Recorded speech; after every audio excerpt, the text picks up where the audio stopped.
Sorry. Yes, greetings, my brothers and sisters around the world, my black African Nubian family, Nubian Melanites, mighty Yawar. Like in the words of the great prophet, His Excellency Marcus Mosiah Garvey, up, you mighty race, you can accomplish whatever you will.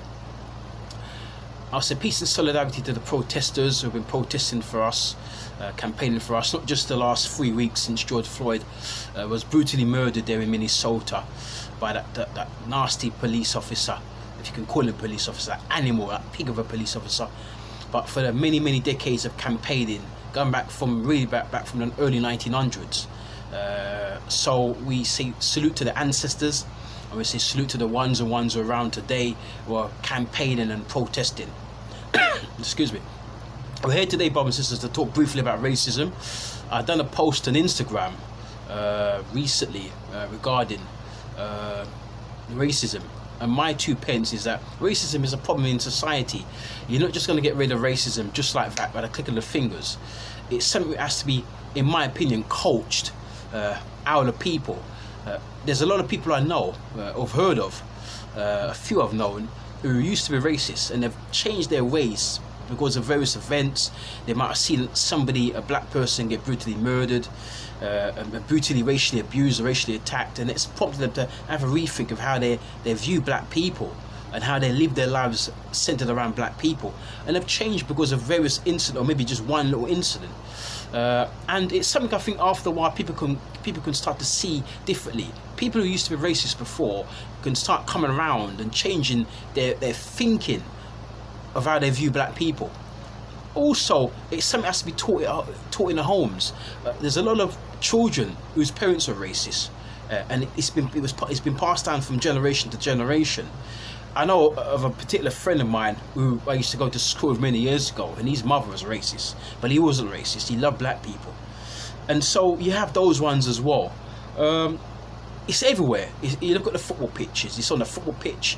I know the Premier League in this country, in England, have tried to stamp out racism. They've even led with the slogan of kicking racism out of football, and so on.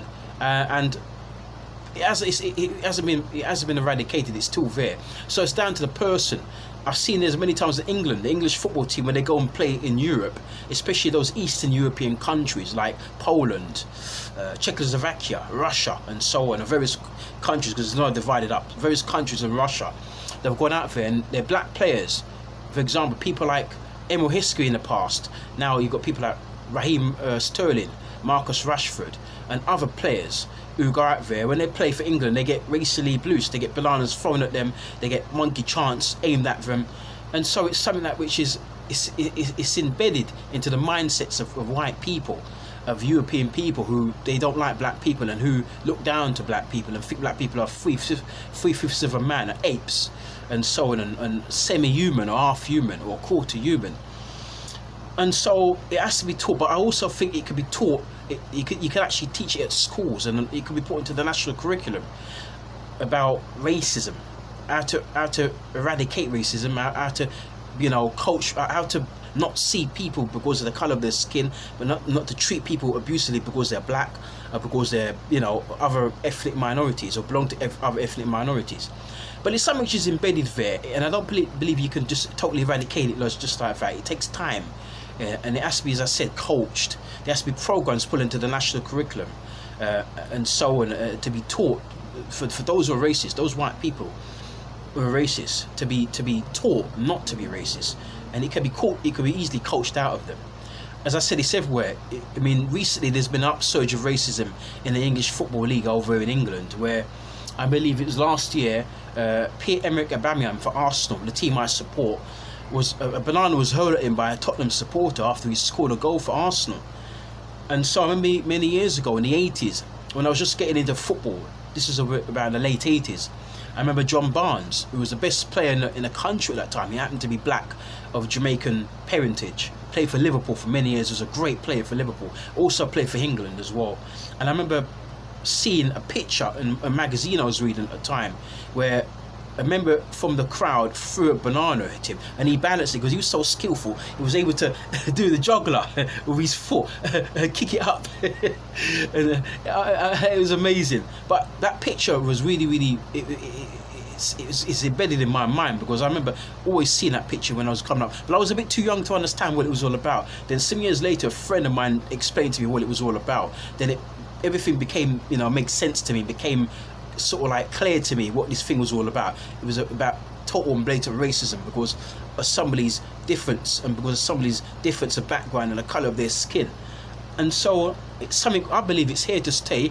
You'll get people who'll be reformed and turn away from it and become non-racist, but you're still going to get a percentage, even if it's only a tiny percentage. You're going to get a percentage of them, the people, the right people, and I'll even say people of other persuasions who are non-black.